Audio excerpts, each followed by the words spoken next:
नमस्ते सभी को। आज हम page number 6 land degradations and conservation measures के बारे में पढ़ेंगे।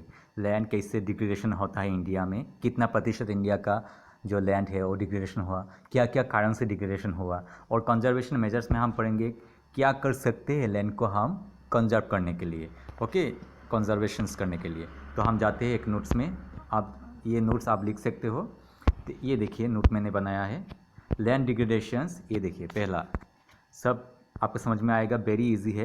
Land degradations and conservation measures. पहले डिग्रेडेशन देखते हैं। 95% of our basic needs for food, shelter, clothing are obtain from land. हम जो फूड, रोटी, कपड़ा, मकान, सारा लैंड से हमको मिलता है। जो 95% रोटी, कपड़ा, मकान का जो बेसिक नीड्स है वो कहाँ से मिलता है? लैंड से मिलता है। क्लियर। नेक्स्ट लाइन में हम जाते हैं। अभी देखें next line. At present there are about 130 million hectares of degraded land in India. कितना मिलियन हेक्टर्स? 130 million hectares. तो आप सीख जाओगे 130 मिलियन हेक्टर्स डिग्रेडेड है इंडिया में। नेक्स्ट, उस 130 मिलियन से 56%, 130 मिलियन जो है उसका 56%, मतलब 50% से थोड़ा सा ज़्यादा, इतना 56% जो लैंड है वो किस लिए डिग्रेडेड है? वो वाटर के वजह से डिग्रेड है, वो वाटर इरोडेड है। तो ये देखिए 56% of degraded lands is water eroded. Water के इरोशन के वजह से 56% लैंड डिग्रेडेड है, ज़्यादा है area. And rest is affected by सेलाइन and alkyne deposits. तो आपको समझ में आया, लैंड डिग्रेडेशन इंडिया में ज़्यादातर किस लिए होता है? वाटर के वजह से। क्लियर। नेक्स्ट हम जाते हैं। Some human activities. और भी लैंड डिग्रेडेशन किस लिए होता है? Some human activities such as deforestation, over grazing, mining, quarrying to have contributed significant in land degradation. Deforestation लोग करते हैं, ओवर ग्रेजिंग, लोग अपने गाय भैंस को चराते हैं और लैंड के ऊपर जो ग्रेजिंग होता है वो ओवर ग्रेजिंग होता है, इसलिए लैंड डिग्रेडेशन होता है। और माइनिंग एंड क्वेरिंग में लैंड डिग्रेडेशन होता है। माइनिंग में क्या होता है? लैंड का जो कोल है, पेट्रोलियम है, वो हम निकाल देते हैं, तो लैंड अंदर ही अंदर क्या हो? डिग्रेडेड हो जाता है, हॉलो हो जाता है, डिग्रेडेड हो जाता है। क्लियर। नेक्स्ट देखिए, ये जो है Madhya Pradesh and Orissa deforestation due to mining have caused severe land degradation. तो इसके जो नेक्स्ट 3 पॉइंट्स है उसको जानने के लिए हम जाते हैं यहाँ पर। ये देखिए पूरा अच्छी तरह से देखिए। क्लियर। ये जो मध्य प्रदेश है एंड उड़ीसा है, मध्य प्रदेश एंड उड़ीसा में लैंड डिग्रेडेशन किस लिए होता है? मध्य प्रदेश उड़ीसा में जो फॉरेस्ट है, फॉरेस्ट में क्या होता है? माइनिंग होता है। फॉरेस्ट के अंदर कोल, मध्य प्रदेश उड़ीसा में बहुत ज़्यादा कोल, आयरन ये सब मिलता है, तो उसके ऊपर फॉरेस्ट है। तो पहले फॉरेस्ट को काटा जाएगा, डिफॉरेस्टेशन किया जाएगा, किस लिए? माइनिंग करने के लिए। तो डिफॉरेस्टेशन करने के बाद मध्य प्रदेश में माइनिंग करते हैं। तो मध्य प्रदेश एंड उड़ीसा में किस लिए डिफॉरेस्टेशन होता है? सॉरी, मध्य प्रदेश और उड़ीसा में किस लिए लैंड डिग्रेडेशन होता है? एक तो डिफॉरेस्टेशन के वजह से, दूसरा है डिफॉरेस्टेशन और फॉरेस्ट एरिया में माइनिंग होता है। तो माइनिंग को याद रखिए। माइनिंग मतलब मध्य प्रदेश और उड़ीसा में होता है, लेकिन मध्य प्रदेश में किस एरिया में होता है? आप देखिए मध्य प्रदेश का ईस्टर्न पार्ट में और उड़ीसा का ये पार्ट में क्या होता है? माइनिंग होता है। तो माइनिंग के वजह से डिफॉरेस्टेशन होता है। फिर हम जाते हैं वेस्टर्न इंडिया में। तो राजस्थान पकड़ते हैं, ये राजस्थान है, गुजरात है, महाराष्ट्र है और मध्य प्रदेश का ये एरिया है। इस एरिया में डिफॉरेस्टेशन किस लिए होता है? इस एरिया के राजस्थान, गुजरात, मध्य प्रदेश में ओवर ग्रेजिंग के वजह से। किस लिए होता है? ओवर ग्रेजिंग के वजह से। वहाँ पर गाय भैंस ज़्यादा चरते हैं, इसीलिए वहाँ पर डिफॉरेस्टेशन होता है। फिर जाते हैं पंजाब, हरियाणा एंड उत्तर प्रदेश में। आप देखिए पंजाब, हरियाणा, उत्तर प्रदेश किस तरफ है? ये देखो राजस्थान के ऊपर में पंजाब है, फिर हरियाणा है, फिर उत्तर प्रदेश, वेस्टर्न उत्तर प्रदेश। तो आपको अच्छी तरह से दिखाता हूँ, ये देखिए मैप में अच्छी तरह से देखिए, ये है पंजाब, ओके, ये हरियाणा है और वेस्टर्न उत्तर प्रदेश। उत्तर प्रदेश का वेस्टर्न साइड में डिफॉरेस्टेशन किस लिए होता है? इस एरिया में एग्रीकल्चर होता है इरीगेशन के वजह से। एग्रीकल्चर किसके वजह से होता है? इरीगेशन के वजह से, ज़्यादा इरीगेशन करते हैं, ओके। तो ज़्यादा इरीगेशन, ओवर इरीगेशन के वजह से पंजाब, ओवर इरीगेशन की वजह से पंजाब, हरियाणा एंड वेस्टर्न उत्तर प्रदेश में क्या होता है? लैंड डिग्रेडेशन होता है। तो आपको ये 3 पॉइंट्स आपको मालूम हुआ। अभी 3 पॉइंट्स सिर्फ लिखना है आपको। पहला पॉइंट में क्या लिखना है? ये देखें, Madhya Pradesh, Orissa deforestation due to mining have caused severe land degradation. ये हो गया एक पॉइंट मध्य प्रदेश उड़ीसा के लिए। फिर हम जाते हैं गुजरात राजस्थान में।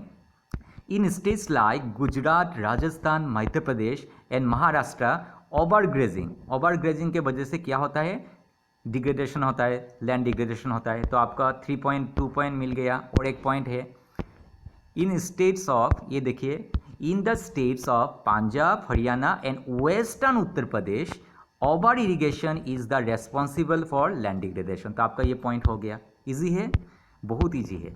तो नेक्स्ट देखिए, ये आप चाहो तो दे सकते हो, नहीं चाहो तो मत देना। आपका 5 पॉइंट्स हो गया। फिर भी देखो, the mineral processing like grinding limestone for cement industry, cement industry में लाइमस्टोन को ग्राइंडिंग किया जाता है, okay. And calcite and soft stone for ceramic industry, ceramic industry में कैल्साइट एंड सॉफ्टस्टोन को ग्राइंडिंग किया जाता है। ग्राइंडिंग करने के बाद वो चीज़ें क्या होता है, हवा में उड़ती रहती है, फिर जाकर मिट्टी में गिर जाता है। जब लाइमस्टोन, सिरामिक, सॉफ्टस्टोन मिट्टी में गिर जाता है तो मिट्टी क्या हो जाता है, लैंड पोल्यूशन हो जाता है, ओके। तो क्या है, generate huge quantity of dust and after settle down on the land and cause land pollution। तो उसके लिए लैंड पोल्यूशन होता है, लैंड डिग्रेडेशन होता है। क्लियर। नेक्स्ट में देखिए इंडस्ट्रियल एफ्लुएंस। ये देखिए industrial effluents as waste have become a major source of land and water pollutions in many parts of the country. Industrial effluents के वजह से लैंड पोल्यूशन होता है। अब बोलो इंडस्ट्रियल एफ्लुएंस कैसा होता है, आप देखते हैं इंडस्ट्रियल एफ्लुएंस कहाँ कहाँ होता है, कैसा होता है। ये देखिए इंडस्ट्रियल एफ्लुएंस कैसा होता है, ये देखिए। आप बोलोगे सर ये तो सिर्फ एक ही पाइप से निकला है, ये लैंड पोल्यूशन होता है, जिस लैंड में पड़ता है लैंड पोल्यूशन होता है, इंडस्ट्रियल एफ्लुएंस। आप देखिए, आप बोलोगे एक ही पाइप है, ये देखो कितना पाइप है, कितना पोल्यूशन से लैंड एंड वाटर पोल्यूशन हो जा रहा है, कितना पाइप से ये निकलता है, ओके, विदाउट एनी ट्रीटमेंट ये निकलता है। क्लियर। तो हो गया, तो उसके वजह से क्या हो गया, लैंड पोल्यूशन हो गया। तो हमने देख लिया बहुत सारा पॉइंट्स है। नेक्स्ट पॉइंट में हम जाते हैं। ये देखिए आप लैंड पोल्यूशन किस लिए होता है, हो गया। अभी कंजर्वेशन मेजर्स क्या क्या है। पहले फॉरेस्टेशन नहीं करना है, एफॉरेस्टेशन करना है। Afforestation and proper management of grazing, grazing को प्रॉपर मैनेजमेंट करना है, फिर उसमें कंजर्व कर सकते हैं लैंड को। फिर planting shelter belts of plants, planting shelter belts of plants. तो शेल्टर बेल्ट्स करना चाहिए। आप बोलोगे सर हमको मालूम नहीं है शेल्टर बेल्ट्स क्या है, आप देख लीजिए शेल्टर बेल्ट्स क्या होता है। पहले जो ये कॉन्सेप्ट देख लीजिए, आप जहाँ पर हवा आते हैं, ये विंड टुवर्ड डायरेक्शन है ना, इस तरफ से हवा आता है, तो यहाँ पर प्लांटिंग कर दो, तो हवा क्या होता है, ऊपर में चला जाएगा। तो इस एरिया में आप एग्रीकल्चर वगैरह कर सकते हो। इससे लेकर लैंड को आप क्या कर सकते हो, लैंड को कंजर्व कर सकते हो। यहाँ पर क्या करना है, प्लांटेशन करना है इसको। फिर देखो एक प्लांटेशंस किया, एक पेड़, 2 पेड़, 3 पेड़, ऐसे बहुत सारा प्लांट को आपने लगा दिया, तो इस एरिया बच जाएगा हवा से इस एरिया बच जाएगा। ये एरिया जो है ना ये बच जाएगा, ये कंजर्वेशन हो जाएगा, लैंड कंजर्वेशन हो जाएगा। तो देखिए फिर से कैसे होता है, कभी कभी हवा बहुत डायरेक्शन से, कभी ठंडा के मौसम में इस डायरेक्शन, गर्मी के मौसम में इस डायरेक्शन से आता है, तो यहाँ पर प्लांटेशंस किया जाता है। ये इसको कहते हैं शेल्टर बेल्ट। क्या कहते हैं, shelter, SHELTER, shelter belt, okay. ये plantations plant shelter belt plant है। क्लियर, ये शेल्टर बेल्ट है। तो ये देखिए ये हो गया आपका। तो शेल्टर बेल्ट के वजह से क्या करते हो आप, लैंड पोल्यूशंस और लैंड डिग्रेडेशन को रोक सकते हो। ये देखिए यहाँ पर प्लांटेशन लगाया गया है। क्लियर। तो वहाँ उस तरफ से हवा आती है, तो क्या होता है, ये जो लैंड उस प्लांटेशन का शेल्टर बेल्ट के वजह से ये जो लैंड है, एग्रीकल्चरल लैंड है, वो क्या होता है, लैंड डिग्रेडेशन नहीं होता। उससे ऐसे हम कंजर्व कर सकते हैं। तो शेल्टर बेल्ट याद रखना, शेल्टर बेल्ट। तो फिर से पढ़िए क्योंकि ये बहुत इंपॉर्टेंट है, आपको समझ में आ गया होगा। Planting of shelter belts of plants, इसके वजह से हम लैंड कंजर्वेशन कर सकते हैं। कंट्रोल ऑन ओवर ग्रेजिंग, गाय भैंस को ज़्यादा ओवर ग्रेजिंग नहीं कराना है, ओके। ओवर ग्रेजिंग का मतलब एक ही स्थान में नहीं कराना है। गाय भैंस के लिए दूसरा तीसरा स्थान, बहुत सारा लैंड चाहिए। तो पहले ये खाए तो दूसरा इसमें खाए, ये ख़त्म होने के बाद यहाँ पर चले जाए गाय भैंस, तो ये धीरे धीरे हो जाएगा, उगना शुरू हो जाएगा। तो धीरे धीरे लैंड को क्या होगा, लैंड फर्टिलिटी हो जाएगा। तो एक तरफ से दूसरी तरफ गाय भैंस जाना चाहिए, ओके। इसीलिए कंट्रोल करना चाहिए ओवर ग्रेजिंग को। फिर ये देखिए stabilisation of land dunes, sand dunes, okay sand dune Rajasthan में है ना, जो डिजर्ट एरिया में सैंड ड्यून्स है उसको स्टेबिलाइजेशन करना है। कैसे? ग्रोइंग ऑफ थॉर्नी बासेस का जो पेड़ होता है जो डिजर्ट एरिया में उगते हैं उसको ज़्यादा से ज़्यादा ग्रोइंग कराना है। तो आप बोलोगे सर समझ में नहीं आया। ये देखो थॉर्नी बासेस किसे कहते हैं, ये देखिए ऐसा जो राजस्थान बोल रहा हूँ, डिजर्ट एरिया में ऐसा जो पेड़ होता है थॉर्नी का मतलब है इसमें कांटा है, इस पेड़ में कांटा है। इस तरफ का जो थॉर्नी बुशेस है वो कहाँ होता है? डिजर्ट एरिया में होता है। तो इसका ज़्यादा से ज़्यादा प्लांटेशन करना है। तो डिजर्ट में जो ड्यून्स होता है, सैंड ड्यून्स होता है, ये इसको कहते हैं सैंड ड्यून्स, ओके। तो वहाँ पर ज़्यादा थॉर्नी बुशेस का प्लांटेशन लगा दीजिए। तो ये जो सैंड ड्यून्स क्या होगा? कंजर्वेशन हो जाएगा, लैंड कंजर्वेशन हो जाएगा, उसके बारे में बोला गया है। तो ये आपको समझ में आ गया होगा।